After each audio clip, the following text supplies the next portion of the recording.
3 personnes ont été tuées et 7 blessées ce samedi 16 octobre dans un tremblement de terre à Bali, a annoncé l'agence en charge de la gestion des catastrophes. Ce séisme, d'une magnitude de 4,8, a frappé à une profondeur relativement faible de 10 km au nord-est de la ville de Banjarwanasari. Les séismes peu profonds provoquent généralement des dégâts plus importants que ceux qui se produisent loin de la surface. 2 personnes sont mortes lorsque le séisme a provoqué un glissement de terrain qui a enseveli leur maison dans la région de Bangli. Une autre personne a été tuée dans la ville portuaire de Karangasem, ont indiqué les autorités. Le bilan des victimes ne devrait pas s'alourdir, ont-ils précisé.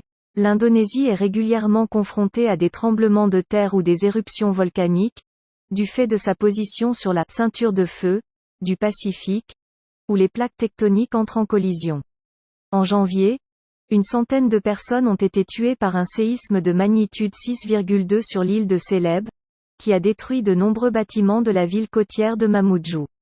L'archipel demeure marqué par le tremblement de terre du 26 décembre 2004 d'une magnitude de 9,1 au large des côtes de Sumatra, qui avait provoqué un important tsunami et entraîné la mort de 220 000 personnes dans toute la région, dont environ 170 000 pour la seule Indonésie.